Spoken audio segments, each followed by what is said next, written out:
wataka talaka yako, si ndio? Basi sawa, mimi nikija nyumbani naja kupata talaka yako. Hapitul amad wewe. Kama wewe umejuta kuolewa na mimi nimejuta kukuoa vile vile. Kisirani tu wanawake wengine bwana. Anenda naja kupata talaka yako. Simba kitabuni hapitul amad batuba. Samaki wewe.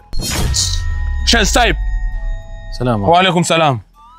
Wanawake wengine bana tafash ndani ya majumba. Wanaleta moto ndani ya nyumba. Fi nari jahannam. Mimi najuta kuoa ustad. Najuta kuoa bwana. Katika sifa ya muumini pia ni kushikilia hasira zake zisiwe zinapanda zaidi. Nimezizuia sana ustadhi. Endelea kuzuia mpaka twende kaburini inshallah. Ndio. Naam. Salamu alaykum. Wa alaikum salam. Twende tena vizuri. Ndio. Vipi utokako? Wallahi huko nilikotoka mimi moto. Kwa sababu natoka nyumbani sasa hivi. Mke wangu mshindani, mke wangu hajui hata kupika. Kupika yenyewe hajui. Mpaka nianze kumwambia fanya hivi, fanya, alafu mjeuri. Yeye kujibizana na mimi, yani hivi mimi mwanamke ananipata kichwani mimi. How come? Haiwezekani. No. Nasiha ndogo. Wanawake wameumbwa na mbavu hii ya kando. Ndio. Ilokunja kabisa. Mbavu. Ilokunja kabisa.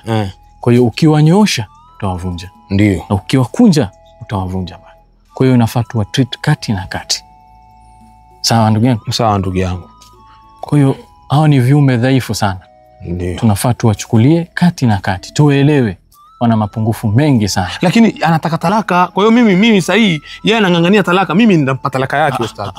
Usifanye hivyo kabisa. Usifanye hivyo kabisa. Kuna maneno ya Mtume sallallahu alaihi wasallam. Allahumma salli alayhi. Abghadul halal 'inda Allah at-talaq. Ndio. Maneno haya yanatokana na hadith dhaifu, lakini Uthaymeen anasema ni maneno mazuri. Ndio. Kwa hiyo tuyazingatie. Anasema halali inayochukiza zaidi mbele ya Allah ni talaq, kumpatia mwanamke talaq. Kwa hiyo ni maneno ambayo ni mambo ambayo tunafaa tuyazingatie, tuyachunge sana. Ndio. Tusitoe talaka za hivi. Leo tukitoa talaka leo, kesho tutajenga vipi umma? Na Mtume sallallahu alaihi wasallam anasema siku ya kiyama atakwenda kujivunia na umma wake ulivyokuwa ni mwingi. Sasa tukipiana talaka kweli tutapata umma mkubwa? Hapana.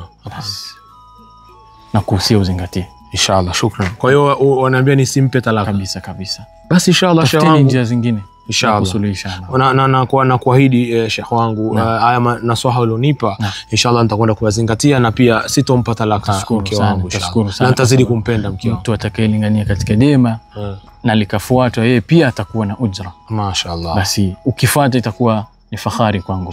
Shukran sana. Shukran sana. Okay inshallah bana. Tamam. Shukran Allah. Okay. Allah barik inshallah. Okay.